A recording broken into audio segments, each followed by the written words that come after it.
तज्जयति परं ज्योतिं समं समस्तर्णन्तपर्यायं दर्पणतलैव सकला प्रतिफलति पदार्थमालिका यत्र।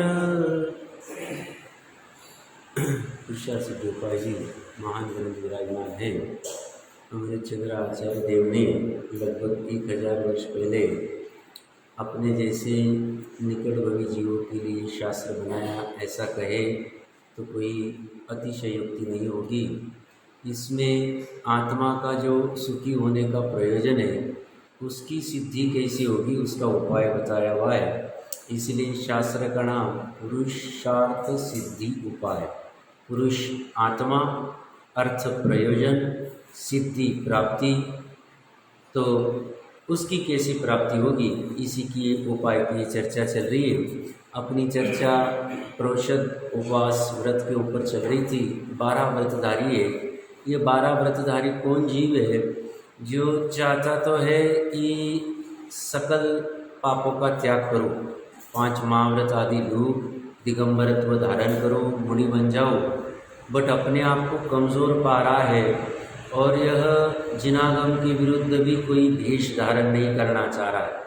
इसीलिए यह मुनिपना की चाह तो है बट अपने आप को कमज़ोर पाने की वजह से ग्रहण नहीं कर पा रहा है।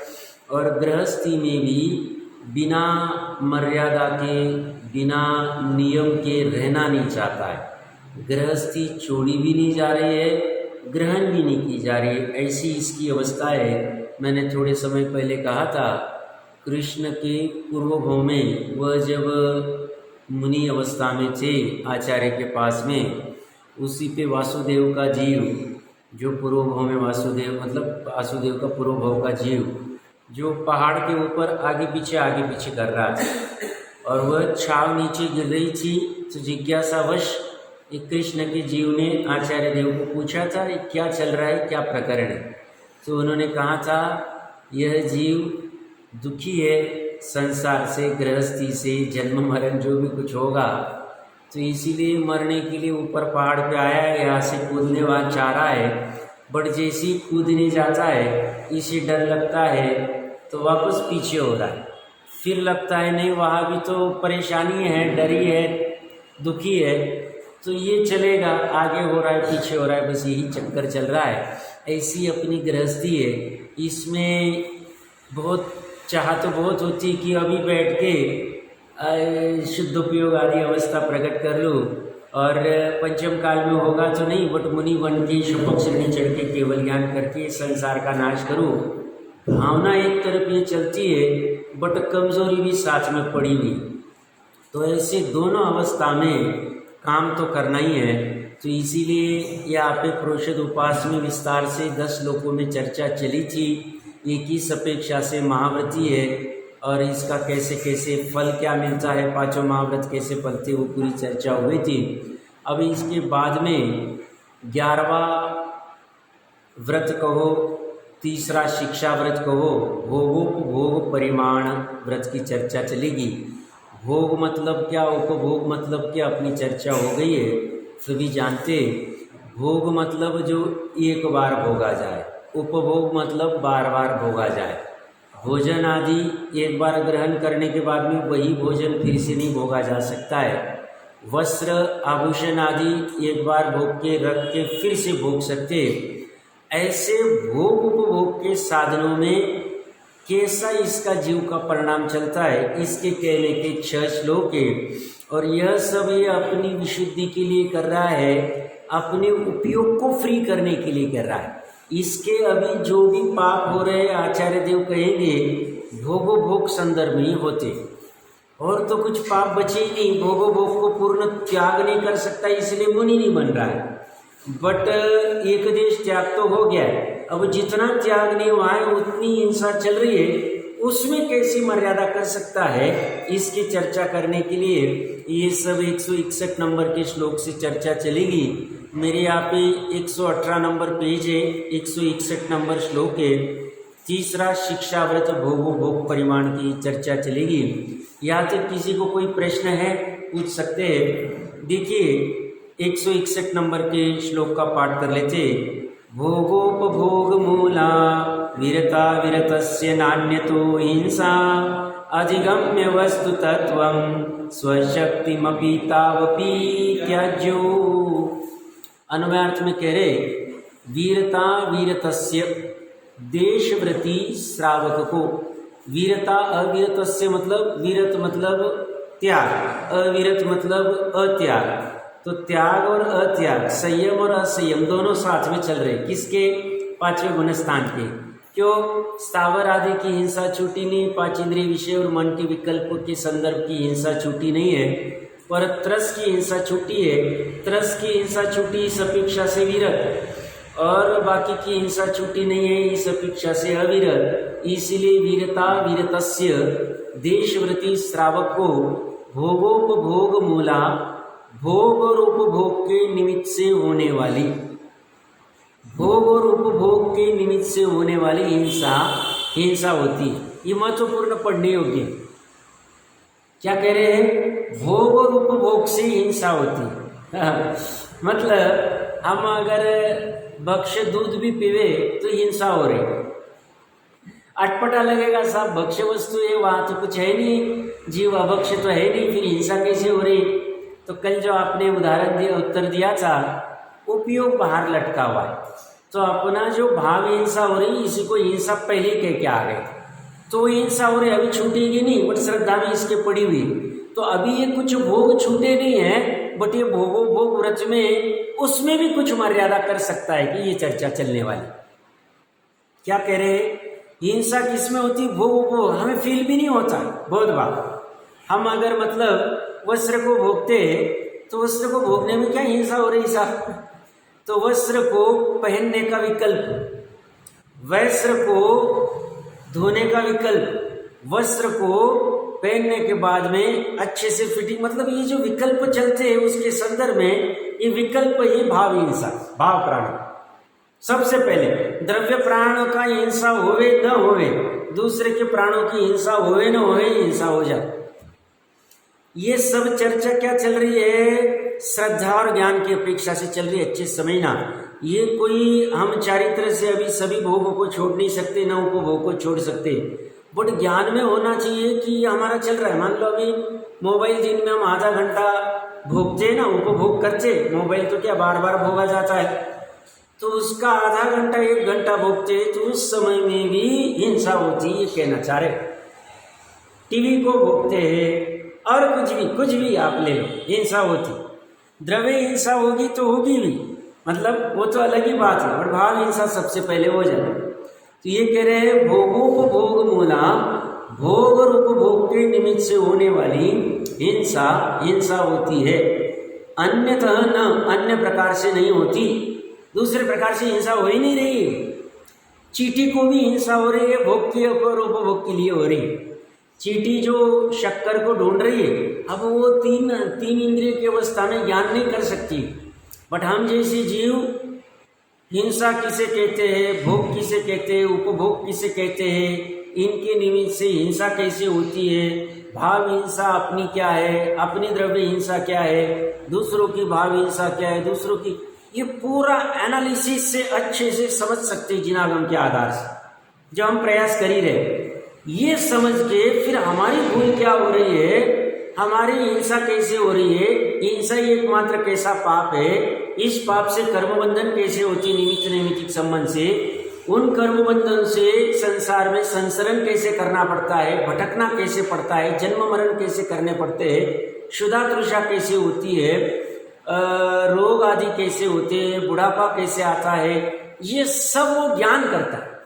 ये ज्ञान करके उसका एक बार अच्छे से निर्णय हो गया कि मेरी भूल इतनी है और इस दुख से छूटने का ये उपाय है, ये सब अच्छे से ज्ञान करके उपाय करता है, छूट जाता है, और दूसरा कोई उपाय नहीं, अच्छे से समझ के काम करना पड़ेगा। तो ये भोग उपभोग में चींटी का उदाहरण ले रहे थे, उसे समझ में नहीं आ रहा है कि मैं शक्कर के लिए जो भोग के लिए जो विकल्प कर रहे हो, इसमें मेरी हिंसा हो रही है, और इस हिंसा का फल दुख है, पाप है, संसार है, उसे समझने की अभी पात्रता नहीं। वही चीटी का जीव सजीव पंचेंद्रिय अवस्था में आए और यथायोग्य जिनवानी आदि या निमित्त रूप में गुरु आदि कुछ मिल जावे और उस अवस्था में यह अच्छे से उपदेश को ग्रहण कर लेवे और ये समझे कि अहो इसमें तो मेरा ही प्रयोजन भाषित होता है, मुझे तो ये सब पता ही नहीं था, प्राप्त पर्याय में तन्मय हो रहा था और ये जानना जरूरी, ये जानकर उपाय कर लेता है, सरल काम हो जाता।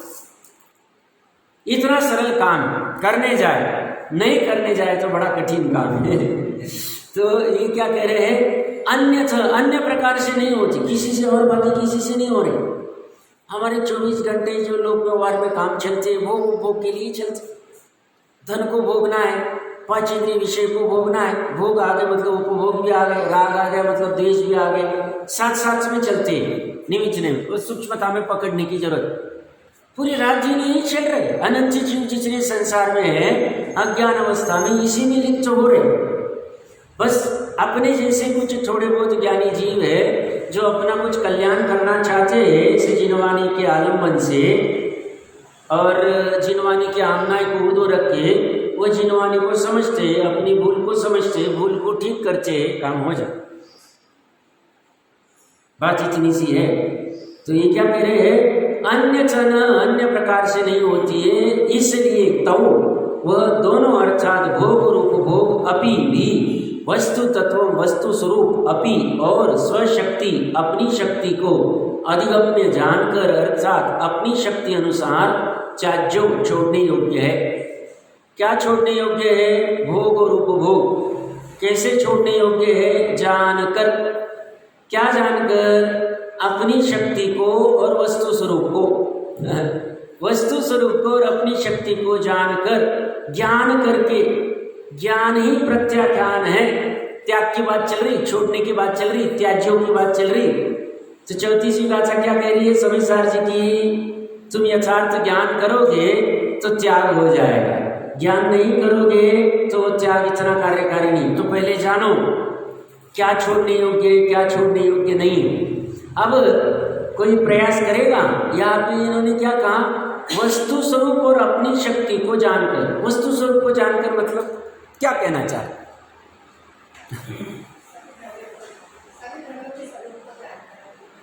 बट भोग उपभोग में क्या कार्यकारी है।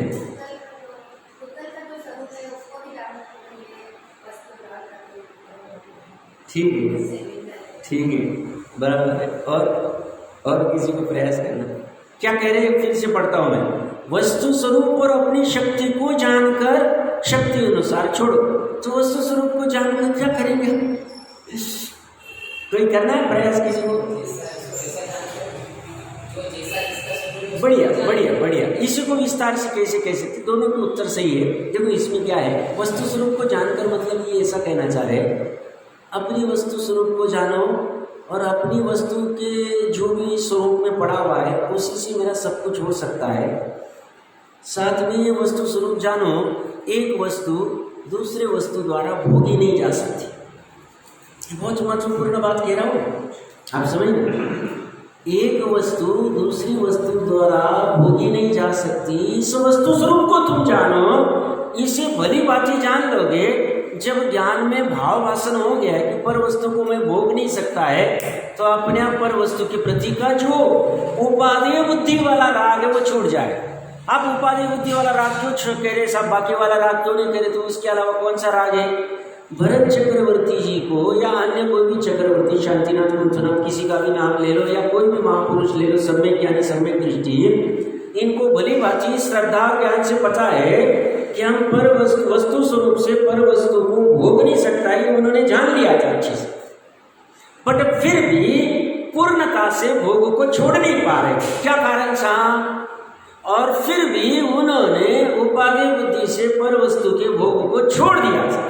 ये दोनों चीजें कह रहा हूं मैं, आप समझना अच्छे से क्या बात कह रहा हूं मैं। उनकी जो अनंतानुबंधी कषाय वाला पर वस्तु को भोगने का भाव था, उपादेय बुद्धि से टूट गया था। कैसे टूटा था? वस्तु स्वरूप को जानकर, ग्रंथि भेद करके, यथार्थ जानकर। क्या जाना उन्होंने? एक वस्तु दूसरे वस्तु को भोग नहीं सकती है। भोगने के लिए उस वस्तु को उस दूसरी वस्तु में जाना पड़ेगा, दोनों को एक दूसरे में घुसना पड़ेगा, बट ये पॉसिबल नहीं है। इसीलिए कुंद आचार्य देव ने 78 गाथा में कर्ता कर्म अधिकार लिखी। भोक्ता भोग्य अधिकार भी मतलब उसी में आ ही गया, कर्ता कर्म नहीं है तो भोक्ता भोग्य भी नहीं। और कितनी सारी गाथाएं लगा दी, हमने विशेष चर्चा की। प्रकरण क्या चल रहा है? महत्वपूर्ण शब्द डाल दिया अमृतचंद्र देव ने, पकड़ना। वस्तु स्वरूप जानना मतलब क्या? बस यही जानना कि मेरे में जो कुछ है उससे मेरा सब कुछ, उससे मेरा सब काम सज जाएगा। मेरे में जो कुछ है उससे मेरा सब काम सज जाएगा, मतलब मेरे में जीवत्व है, उससे मेरा जीवन चल जाएगा। मुझे बाहर के ऑक्सीजन की जरूरत नहीं। क्यों ऑक्सीजन की जरूरत है? तो सिद्धों को भी फिर ऑक्सीजन लेना पड़ेगा। स्वभाव से ऐसा ही है। अभी कर्म के निमित्त है, नाम कर्म से शरीर आदि मिलता है, मनुष्य आदि पर्याय मिलती है। उस पर्याय में निमित्त नैमित्तिक संबंध से श्वासोश्वास आदि लिया जाता है। वो सब चलते, जिसे हम 10 प्रकार के व्यवहार प्राण कहते हैं, वो चलेंगे। बट ये पर्यायगत योग्यता है, स्वभावगत योग्यता देखिए। तो ये मेरा जीवन मेरे जीवत्व से, ये उस वस्तु स्वरूप को उसने जान लिया। मेरा प्रयोजनभूत कार्य करने का वस्तुत्व मेरे पास है, उससे मेरा काम हो जाएगा। मेरे पास हर समय प्रयोजनभूत कार्य करने का द्रव्यत्व मेरे पास है, उसने जान लिया है। मेरे पास अनंत गुण है, मेरे पास शुभ गुण है, मेरे पास ज्ञान गुण है जिससे मैं जान सकता हूँ, मेरे पास शुभ गुण है जिससे मैं आह्लाद स्वरूप रह सकता हूँ, अनाकुल स्वरूप रह सकता हूँ। मुझे सुखी होने के लिए धन की आवश्यकता नहीं। सब क्या बात कर रहे हैं? धन की आवश्यकता नहीं तो आप धन क्यों कमाते? मुझे सुखी होने के लिए भोजन करने की आवश्यकता नहीं। सब क्या बात कर रहे हैं? अगर सुखी होने के लिए भोजन की आवश्यकता नहीं तो भोजन क्यों करते? प्रश्नकर्ता का प्रश्न अच्छा है। ज्ञानी कहते हैं श्रद्धा ज्ञान अपेक्षा से तो ज्ञानी जीवों को धन में सुख दिखता नहीं, भोजन में सुख दिखता नहीं। मैं तो उदाहरण लिए, फिर ऐसा सभी वस्तु में घटित कर लेना श्रद्धा ज्ञान अपेक्षा से। बट चारित्र की कमजोरी की वजह से गृहस्थी छूट नहीं पा रही है, तो गृहस्थी चलाने के लिए आजीविका करने का भाव आता है। निचली भूमिका में 6वें गुण स्थान तक आहार संज्ञा होती है। आदिनाथ भगवान जैसे तीर्थंकर का जीव 6 महीने बाद आहार संज्ञा उत्पन्न हुई, हर रोज आहार के लिए निकल रहे। उनको पता नहीं आत्मा आहार नहीं करता है। आज तक आत्मा ने एक भी पुद्गल के कण का ग्रहण नहीं किया, ये उनको पता नहीं, ज्ञान नहीं, श्रद्धा नहीं उनको। 6 समय दृष्टि हो। प्रकरण कहाँ से चल रहा है? बहुत महत्वपूर्ण प्रकरण, समझना अच्छे से। ये वस्तु स्वरूप जो अच्छे से समझ जाएगा, उसको भोग उपभोग को घटाने में, कम करने में, छोड़ने में समय नहीं लगेगा। और जो नहीं जानेगा उससे बड़ा संकट खड़ा होगा, साहब ऐसे कैसे छोड़ सकते हैं, इसके बिना तो हमारा काम ही नहीं चलता है। पराधीनता रहती। जब पर वस्तु के बिना काम नहीं चलता है, इस चीज के साथ भी ये चीज चाहिए। या मुझे नींबू के बिना ये वस्तु अच्छी नहीं लगती है। फिर कल उदाहरण दे रहा था, कोरोना काल में भी 5 किलोमीटर दौड़ाएंगे वो सेवक को और नींबू लेके आ जाए। उस सेवक को पुलिस ने पकड़ भी लिया तो भी चलेगा, बट हम काम करेंगे। प्रकरण कहाँ से चल रहा है? वस्तु स्वरूप अच्छे से नहीं दिखे, परिस्थिति अभी नहीं है, अभी पुण्य का उदय नहीं है, इसी में मिल नहीं रहा। नींबू का छोटा सा उदाहरण है, बहुत बड़ी उदाहरण नहीं। ऐसे सब में घटित करो आप। तो हमें सहज रहना चाहिए कि बिना नींबू के भी काम चल सकता है, बट नहीं, उसके बिना नहीं वस्तु स्वरूप समझ नहीं रहे कि मैं आत्म तत्व हूँ। आत्मा पुद्गल को ग्रहण करता नहीं, जो बहन कह रही थी, ये वो समझ नहीं रहा है। इसकी वजह से वो भोग उपभोग का त्याग नहीं कर पा रहा। ये क्या करे? तुम वस्तु स्वरूप को समझो और अपनी शक्ति को समझो, दोनों का समन्वय करो। सामर्थ्य का ज्यादा, सामर्थ्य से ज्यादा उत्साही मत हो। पहले अच्छे से जानकारी कर लो, निर्णय कर, फिर काम हो जाए। अभी वस्तु स्वरूप को जान रहे थे भरत जी या अन्य समय दृष्टि जीव, बट अपनी शक्ति नहीं पा रहे थे, तो इसलिए अनव्रत आदि नहीं ग्रहण कर पा रहे, इसलिए तुरंत महाव्रत ग्रहण नहीं कर पा रहे। स्वकाल आने के बाद में कर ली, वो बात अलग। तो साहब हम भी ऐसे ही कर रहे हैं भैया, ऐसा नहीं, ऐसा नहीं, ऐसा नहीं। तुम छल, भरत जी का नाम लेके छल मत करना। वह तुम्हारे लिए दुखदायी और संकट का काम होगा, अनंत संसार का काम होगा। भरत जी का उदाहरण मत देना ऐसा टोटर में।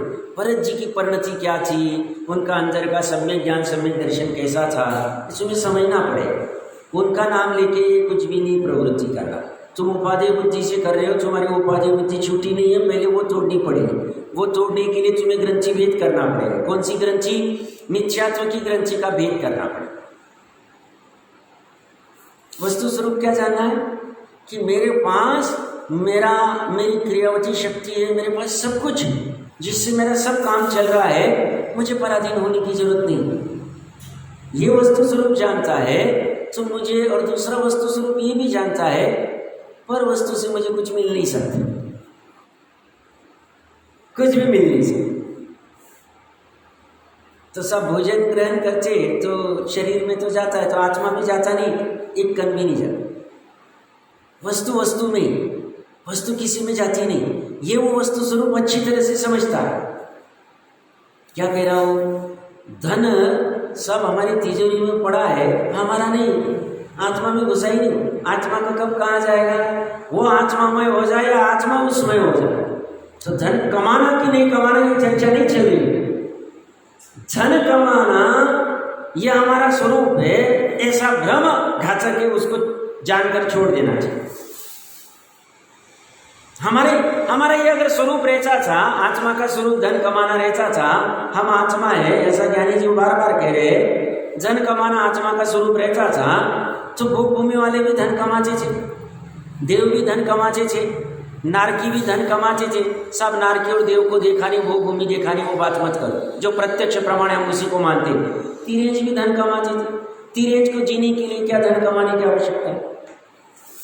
उनका जीवन चल नहीं रहा, सब कितने दुखी है। क्यों? धन कमा के तुम सुखी हो गए। रात में तुम्हें सोने के लिए दवाई क्यों लेनी पड़ रही है? तुम्हारा सिर क्यों दुख रहा है? माइग्रेन का प्रॉब्लम क्यों हो रहा है तुम्हें? धन कमाने से तुम सुखी हो जाते थे, तो तुम माथा पकड़ के क्यों बैठे हो? बच्चा हमारा सुन नहीं रहा है, सेवक हमारा सुन नहीं रहा है, गवर्नमेंट ने पॉलिसी चेंज कर दिया, ऐसा हो रहा है, तुम दुखी क्यों हो रहे? अगर धन से सुखी हो सकते थे, तुम निर्णय करो अच्छे से। तुम यथार्थ लक्षण को पकड़ो, वस्तु स्वरूप को समझो, तुम समझ जाओगे तो तुम जान के तुम्हें छोड़ने में, भोग उपभोग के साधन छोड़ने में समय नहीं लगेगा। क्यों?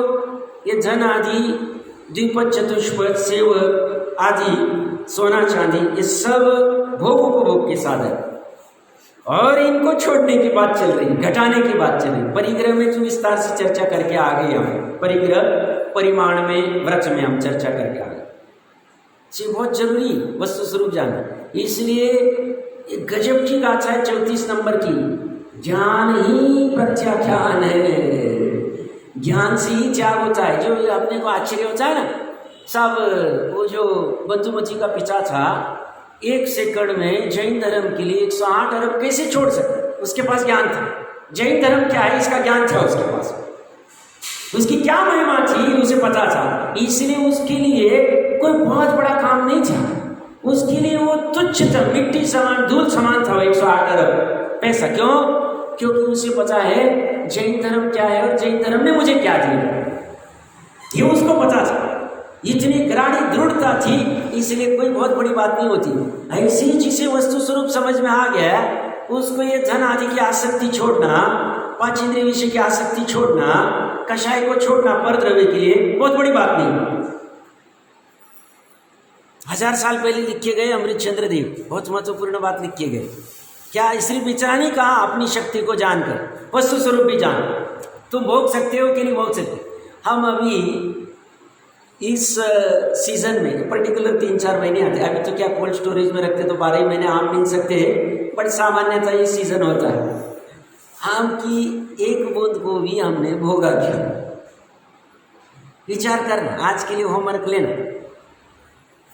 जिनवानी कहती है जीव चेतन, मैं जीव हूँ, मैं चेतन हूँ, और आम का रस पुद्गल है। एक उदाहरण के लिए ऐसा सब में घटित करना, पुद्गल को चेतन भोग नहीं सकता है ऐसा कहता है, बट मैं तो आम का रस हर रोज खा रहा हूँ, तो क्या मैंने भोगा नहीं उसको? मुझे आनंद भी हो रहा है वो भोग खाते हुए, और मस्त मज़ा आ रहा है। आज का आम अच्छा था, आज का आम अच्छा नहीं था, ऐसी में चर्चा करता हूँ, कभी सुखी होता हूँ, कभी दुखी हो रहा हूँ। तो ये क्या चक्कर? तो मैं अगर आम के रस को नहीं भोग रहा हूँ तो मैं किसको भोग रहा हूँ? प्रकरण भोग उपभोग से चल रहा है, प्रकरण वस्तु स्वरूप को जानने से चल रहा है। वस्तु स्वरूप को क्या जानना? जब आम का रस आत्मा भोगता ही नहीं ऐसा उसे यथार्थ ज्ञान हो जाएगा तो आम का रस के प्रति जो उपादेय बुद्धि का राग टूटने में समय नहीं लगेगा। ये मैंने आम का रस का उदाहरण दिया, ऐसे सब में लगा लें। उपादेय बुद्धि किसने की पर वस्तु में? भ्रम किसने किया पर वस्तु में? मैंने। छोड़ेगा कौन? मैं। सिंपल बात, कोई कठिन बात नहीं। क्या क्या चर्चा चल रही है? आज तक जितने भी जीवों ने आम को रस को भोगा है एक्चुअली ज्ञान को ही भोगा। आम के रस का ज्ञान जो ज्ञान में होता है उसको भोगा है और किसी को भोगा नहीं। आम का रस आत्मा में आया ही नहीं, वो तो बाहर ही था। एक क्षेत्रागा था, एक क्षेत्रागा रहने में बाधा नहीं। जहाँ आत्मा के प्रदेश है वहीं पे जो कटोरी में आम का रस था वो चला गया, बट इससे वो आत्मा में आया नहीं, आत्मा वहां गया नहीं। ये वस्तु स्वरूप को तुम जानो और उसके लिए तुम तीव्र आसक्ति करते हो वो तुम्हारी टूट जाए। बस ऐसे ज्ञान से ही छूटेगी। इसलिए विज्ञान, इसलिए साइंस, ये कोई क्रियाकांड का धर्म नहीं है, जैन धर्म। ये तो डंके की चोट समझ पूर्वक करने का साइंस है। अब वो कोई जीव समझता नहीं, समझने का प्रयास करता नहीं, वो भागता है उससे, वो उसका प्रॉब्लम है। बाकी है तो ये जानकर ही करने का धर्म है। इसलिए उन्होंने क्या लिख दिया? अधिगम्य। जानकर, क्या जानकर? अपनी वस्तु परिपूर्ण ये जान लो, अपनी वस्तु शुद्ध ये जान लो, अपनी वस्तु में जो है उसी को हम भोग सकते ये जान लो, पर वस्तु को भोग नहीं सकते ये जान लो। तो जब भोगने के भाव छूट जाएंगे तो कर्तृत्व के भाव छूट जाएंगे, कर्तृत्व भोक्तृत्व के भाव छूट जाएंगे तो एकत्व ममत्व छूट जाएगा, तो सब छूटता जाएगा। तो फिर संसार ही नहीं बचेगा। तो सब संसार नहीं बचेगा तो ये मजा छूट जाएगी। अरे ये मजा है, आकुलता है, पराधीनता है। क्या पराधीनता है? हम 2 बार इसको आम वाले को फोन करें, भैया आम आया नहीं अभी तक, 2 दिन हो गए हमारे आम खत्म हो गए, और वहाँ से आपको आम मंगाओ ना भैया, लास्ट टाइम का बहुत अच्छा था। तो 2 दिन तक तो जो पराधीनता है वो पराधीनता कौन भोग रहा है? चेतन भोग रहा है। क्यों? वस्तु स्वरूप को नहीं जानने की वजह से। ये आकुलता है, ये आकुलता को भोग रहे हैं। इतनी सी बात है। फिर क्या कह रहे? फिर से पढ़ते अन्वयार्थ क्या कह रहे? देशव्रती श्रावक को भोग और उपभोग के निमित्त से होने वाली हिंसा होती है, अन्य प्रकार से नहीं होती। दोनों तरफ से व्याप्ति घटित है, यही होती है, इसके अलावा होती ही नहीं। खत्म हो गई बात। किसको? श्रावक को। श्रावक को बाकी होती ही नहीं। वह दोनों अर्थात भोग उपभोग भी छोड़नी होती है। सब ऐसे छोड़ दे आप कहे तो नहीं, जानकर छोड़ो। आगम कह रहे इसलिए मत छोड़ो, जानकर छोड़ो। क्या जानो? वस्तु का स्वरूप जानो और अपनी शक्ति को जानो। अपनी शक्ति का गोपन मत करो, कर सकते तो कर देना चाहिए। हाँ ये बात सही है, वहां गोपन नहीं, कल करेंगे परसों करेंगे, ये सब प्रमाद है। कल्याणकारी कार्य का अनादर है। क्या कल्याणकारी कार्य क्या है? वस्तु स्वरूप को जानना कल्याणकारी कार्य है, उसमें प्रमाद नहीं करना चाहिए। कल्याणकारी कार्य क्या है? वस्तु स्वरूप को जानकर अपनी शक्ति है तो त्याग कर देना चाहिए, त्याग कर देना चाहिए। क्यों क्यों त्याग क्यों करना चाहिए? त्यागी वस्तु का स्वरूप है। अब वो श्लोक मिलेगा नहीं, 112 श्लोक है क्या? देखो 2 मिनट के, ये पढ़ा तो था हमने, अब कहाँ मिलेगा? किसी को याद है? वस्तु का स्वरूप ही त्यागी वस्तु का स्वरूप है, ऐसा हमने पढ़ा था अच्छे से। हाँ कहाँ मिलेगा? ये मेरे ख्याल से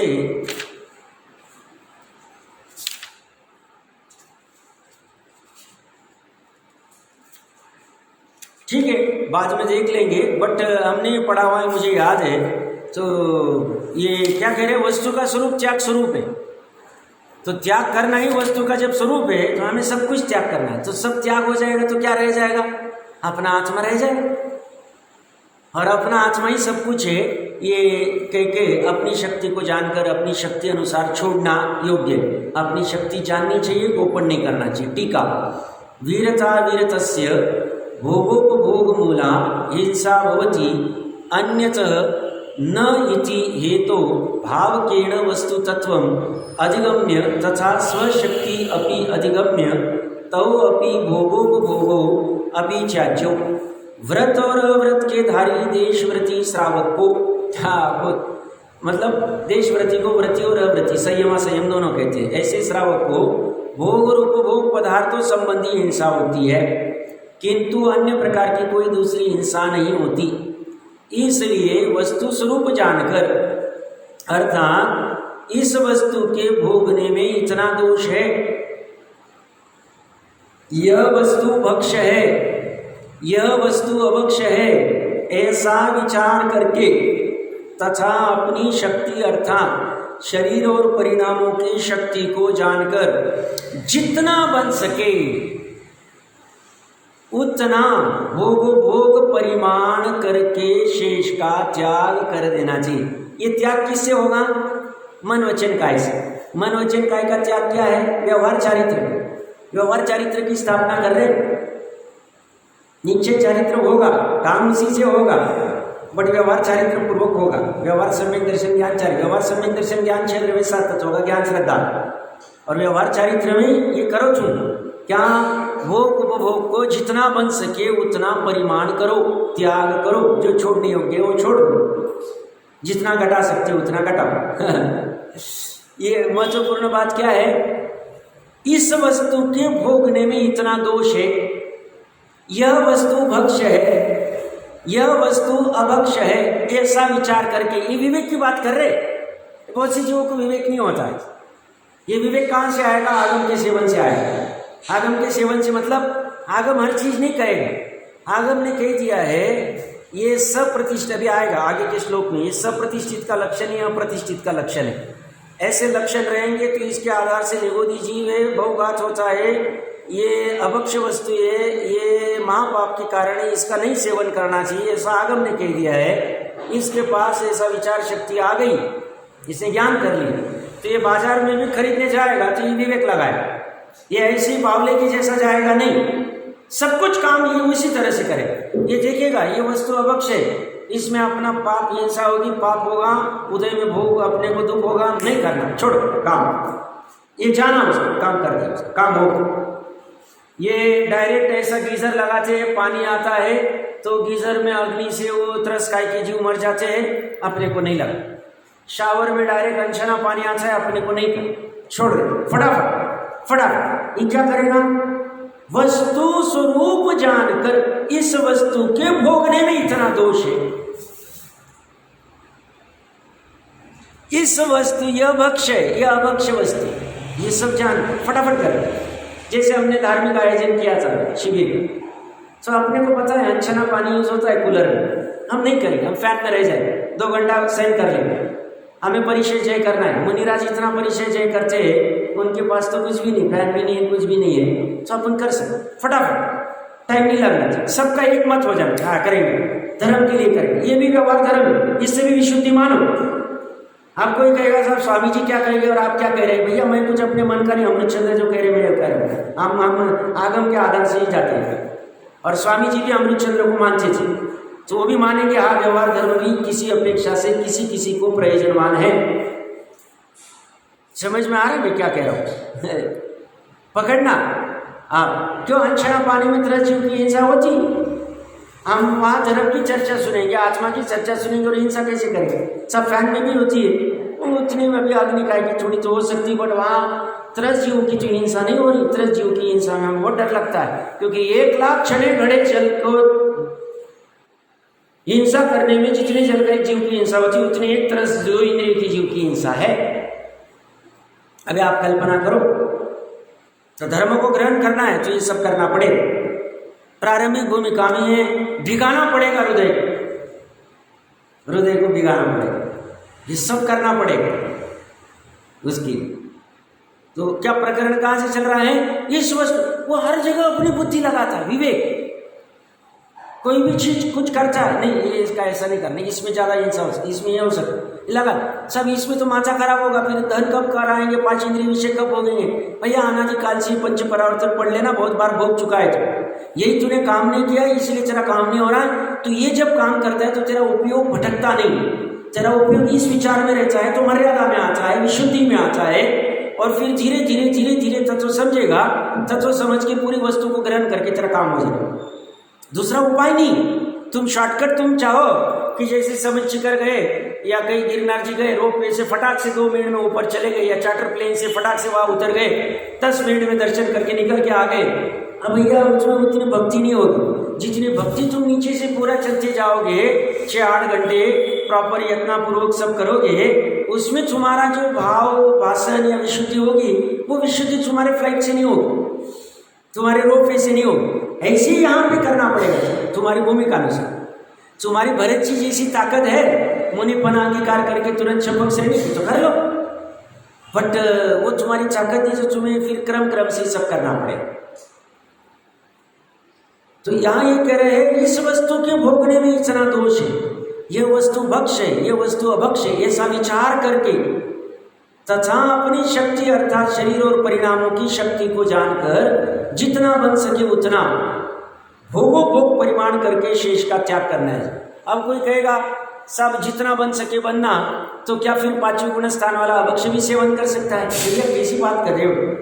अभक्ष का सेवन तीव्र कषाय के बिना होता नहीं, ये तुम जानो, तो वो करेगा ही नहीं, करेगा ही नहीं।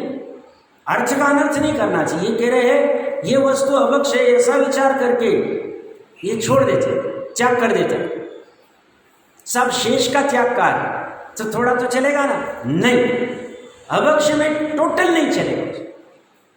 4 गुण स्थान में उसके अतिचार कभी कुछ लगते थे, निरतिचार पालन नहीं होता था। 5वें गुण स्थान में न्याय नीति सदाचार का निरतिचार पालन होता है।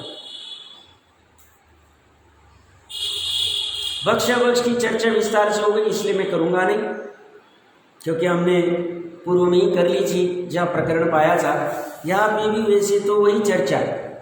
यहाँ पे इन्होंने स्थावर हिंसा मतलब अनंतकाय की चर्चा, विरुद्ध आहार आदि, विरुद्ध आदि कुछ भक्ष्य वस्तु 2 की लिए, बट इस तरकीब से इसमें बाकी के कैसे कवर हो जाते वो हम जब चर्चा आएगी तब कर लेंगे। तो ये सब भक्ष्याभक्ष का विचार करना चाहिए।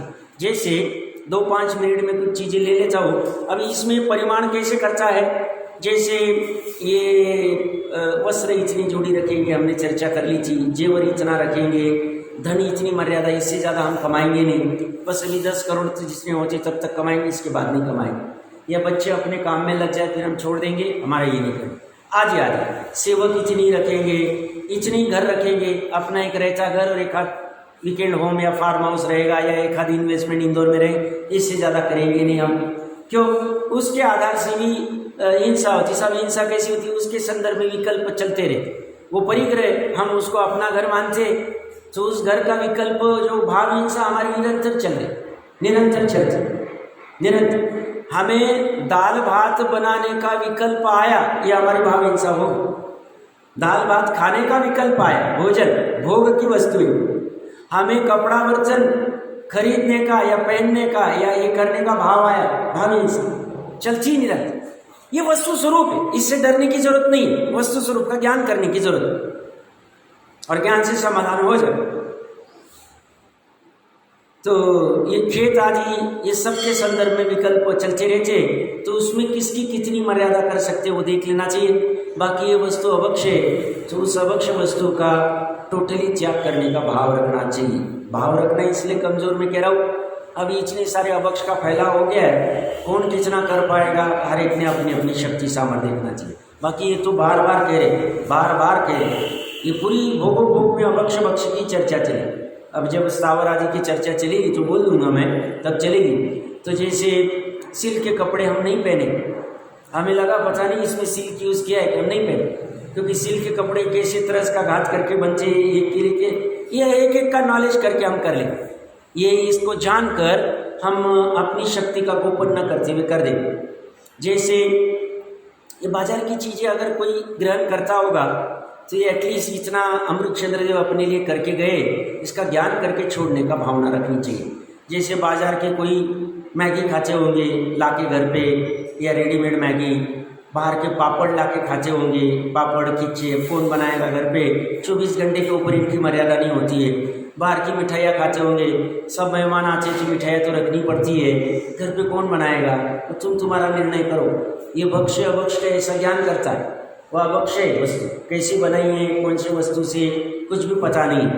कोल्ड ड्रिंक्स बाहर की, नमकीन बाहर की, खाकरे, इडली बाहर का इडली का डो घोल लेके आ गए, 4 दिन पहले बनाया हुआ है। हम 6 घंटे के पहले घोल नहीं रखते, बनाते नहीं, हम जैनी मतलब सबकी बात कर रहा हूँ मैं, तो वो सब देख लेना चाहिए। ये रेडीमेड जिलेबी लेके आ गए, वो जिलेबी का घोल वो सब अभक्ष्य में आता है। बाहर के चॉकलेट्स, कैडबरीज, केक, च्यवनप्राश, शरबत, ठंडाई, पेप्सी, बर्फ गोला, ये बाहर के आइसक्रीम्स, बाहर की रेडीमेड चीज़ें, ये विवेक से विचार जानता, इनका वस्तु स्वरूप जानता। ये अभक्ष्य है, ये मेरे लिए खाने योग्य नहीं, मैं आर्य हूँ, मैं म्लेच्छ नहीं हूँ, मैं जैनी हूँ, मैं मुमुक्षु हूँ, मेरे में अनादि निधन सच हूँ, मैं सीधा समान मेरे को कहा गया है। वो परमात्मा छू ऐसा कह रहे, और परमात्मा अभक्ष्य वस्तु कैसे खा सकता है, ये विचार करता। ये रेडीमेड अचार, बिस्किट्स, नीरा, सॉस, बाहर के सॉस, टोमेटो आदि, ये सब कब बने, कैसे बने, ज़्यादा कहने की जरूरत नहीं, केमिकल्स क्या डाले, च्युइंगम, जेली, बटर रोटी, नान, कुलचा, पिज़्ज़ा, इटालियन, बर्गर, पाव भाजी, जैनियों के शादियों में आलू प्याज रखे जा रहे, कहाँ कैसे रहा, मतलब समझ में नहीं आ रहा। रात में भोजन चल रहे, 500 लोगों का भोजन रात में 11 बजे तक 10 बजे तक चलता है। अब कैसे ग्रहण होगा? सब हम लाखों का दान करते, हम बहुत दानी है भैया, उसका कोई फायदा नहीं होगा। अभी प्रकरण चल रहा है 176 गाथा से 14 गाथा, परमात्मा प्रकाश जी, पुण्य और पाप दोनों समान है। बोलती हुई जिसे आत्मा का दर्शन नहीं है, वो पुण्य के नाम पे, मतलब ये दान से ले रहा हूँ, सब हमने लाखों के दान करते हर साल, और हम शादी ब्याह में आलू प्याज रखेंगे, रात को 11 बजे तक भोजन कराएंगे 500 1000 लोगों का। भैया ये चरा दान कुछ काम का नहीं है, पापानुमति है, ये चरा पुण्य अकल्याणकारी है। 180, 181, 182 गाथा दोया देख लेना चाहिए। परमात्मा प्रकाश जी गजब का शास्त्र है, आत्मदर्शन करता है अनंत सुख पाता है। आत्मदर्शन के बिना पुण्य भी कल्याणकारी नहीं, करते हुए भी अनंत दुखी, स्पष्ट रूप से लिखती है। कितनी दोहे लगा दी, 14 दोहे लगा दी उन्होंने। तो साहब दान करे कि नहीं करे? अरे भूमिका अनुसार करो, बट ये भी ग्रहण करो भैया, इससे काम होगा। वो नोटों के बंडल बाहर डालने से काम नहीं होगा, तुम्हें भ्रम हो गया है। तुम्हें दान का स्वरूप समझना, भैया वृत्ति का स्वरूप आएगा। 167 पेज से लेके 197 पेज, रत्नकंड जी, श्रावकाचार्य, सदाशिवदास जी, दान कैसा होना चाहिए, क्या भाव होना चाहिए, किसे योग्य दान कहते हैं, किसे अयोग्य दान कहते हैं, पात्र कौन है, अपात्र, पूरी चर्चा की 30 पन्नों में। कुछ भी ज्ञान नहीं हमें, और इसलिए पंडित लोग भी बेचारों को ऐसे दान के नाम पे तुम बहुत धर्मी हो गए खींचते, उनको भी लगता है मान कषाय का पोषण होता है, दोनों मर रहे हैं उसमें, और इसलिए काम नहीं हो रहा है। ये समझो अच्छे से, ये सब कुलचा, पिज़्ज़ा, इटालियन, बर्गर, पाव भाजी, चाइनीज, पास्ता, जिन्हों के घर में घुस गए, रेडीमेड बाहर के ऑर्डर, ये सब चिप्स, बर्फ, ये वर्क के पदार्थ, ये सब बेकरी के सभी आइटम, ये सब डबल रोटी, पेटीज, पेठा, मिल्क पाउडर, चीज, तैयार आटे, सब अभक्ष्य। ये विचार करता है, ये इसका स्वरूप जानता है। ये भी वस्तु है, सब जितनी भी पिज़्ज़ा विज़ा सब चर्चा की वस्तु है, इनको जानकर, ये भक्ष्य की अभक्ष्य जानकर, इसके लिए 30 और 31वां श्लोक देखना चाहिए। जिनागम की आमनाय को ऊर्ध्व रख कर, किसको ऊर्ध्व रखता है? ये सब करता है, और तभी उसके पात्रता खड़ी होती है, और आत्मा का ऐसे उसे ज्ञान हो जाता है, ऐसे ही ज्ञान हो जाता है। कठिन काम नहीं आत्मा का ज्ञान। मैं 50 बार कहता हूँ और 50 बार कहूँगा, अनंत गुणों का समरूप आत्मा में, श्रद्धा ज्ञान चरित्र की पर्याय में, फिर कठिन क्या काम है? निश्चय कभी कठिन नहीं। ये कठिन लग रहा है साहब, ये कैसे छूटेगा? हमारे तो रसना इंद्री तो परेशान करती है, इसके बिना तो चलता ही नहीं। भैया तुमने देखा नहीं क्या आदत डाल दी है, जिनागम के आमना के ऊर्ध्व रखो सब काम हो जाए। प्रकरण क्या चल रहा है, ये सब चाय कॉफी मक्खन, मक्खन के लिए पीछे भी लिखा तो या वापस लिख रहे, पान मसाला, खसखस, बाजारू सोडा, समुद्री नमक, baking powder, mouth wash, toothpaste, ये सब अवक्ष है। ये विचार करता है इनका स्वरूप कैसा है, बाहर के टूथपेस्ट कैसे बनते, यूट्यूब पे सभी अवेलेबल है, कैसे बनते हैं सब यूट्यूब पे एक देखो, ज्ञान करो, अवक्षय समझो। भगवान कह रहे हैं 74वें श्लोक में, जो मध्य मांस मधु और 5 उदंबर इनका त्याग नहीं कर पाता है, वो जिनागम का उपदेश ग्रहण करने का पात्र नहीं है। और इन सब वस्तुओं में मध्य या मांस के अंश पड़े हुए, क्योंकि अंश ने जल आदि से बने तो त्रस कहीं पड़े हुए, विचार करता है, छूटता जाए। ये अपने लिए सब कर रहा है, दिखाने के लिए नहीं। साहब हम पिज्जा नहीं खाते, हम बाजार का नहीं चाहते। भैया तू खाना तेरा स्वभाव नहीं, शांति से बैठ, तो पहले तेरा मेन काम क्या है वो कर। तो वो कुछ बड़ाई करने के लिए नहीं करता है, अपनी विशुद्धि के लिए करता है।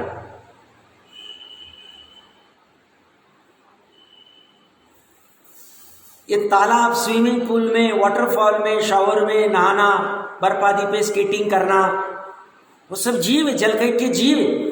रोंद रहा है और मजे मर रहा है, हंस खुश रहा है। भैया फिर तुम्हारे पहलगाम जैसे हालत होगी, स्केटिंग करने गए 20 लोग मर गए, फिर तुम्हारा ऐसे ही मरण होगा। कुमरण कहती है इसमें। स्वयं होली, रंग पंचमी खेलना, दांडिया खेलना, ये डिवो, इत्र, लोशन, क्रीम, ये सब इसका स्वरूप जानता है, इससे दूर होता है, ताकि इसका उपयोग इन चीजों में अटकेगा नहीं, तो इसका उपयोग उतना फ्री होगा तो आत्मा का समझने के लिए फ्री हो जाएगा आत्मा। इसके लिए सब करता है। और उधर उपयोग अटका रहेगा तो आत्मा के लिए फ्री नहीं उपयोग। एक एक चीज में अटका हुआ है, इसका उपयोग चलता ही जाता, इसलिए काम नहीं होता। तो ये कह रहे हैं, ये बन सके उतना भोग का परिमाण करके शेष का त्याग कर देना चाहिए। भावार्थ, जो एक बार भोगने में आवे उसे भोग कहते हैं। जैसे दाल भात रोटी पूड़ी दूध दही पेड़ा जलेबी पानी पुष्प माला इत्यादि सभी भोग पदार्थ जो बार बार भोगने में आवे उसे उपभोग कहते हैं। जैसे कपड़ा बर्तन घर खेत गाय बैल जेवर सवारी इत्यादि सभी उपभोग पदार्थ है। श्रावक को इन पदार्थों के संबंध से हिंसा होती है, इसलिए उसे इन हिंसा के कारणों का भी शीघ्र ही त्याग करना चाहिए। ये त्याग करने के बाद कोई कहेगा साहब फिर व्यापार आदि का हिंसा नहीं होती क्या?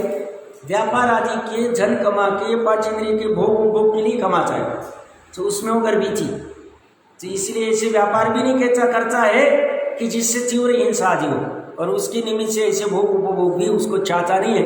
ये सरल जीवन जी के अपना काम करने आता है और काम करके चला जाता है। इसी सुंदर चर्चा है 162 नंबर श्लोक में विशेष क्या बिंदु है, चर्चा कर लेते हैं।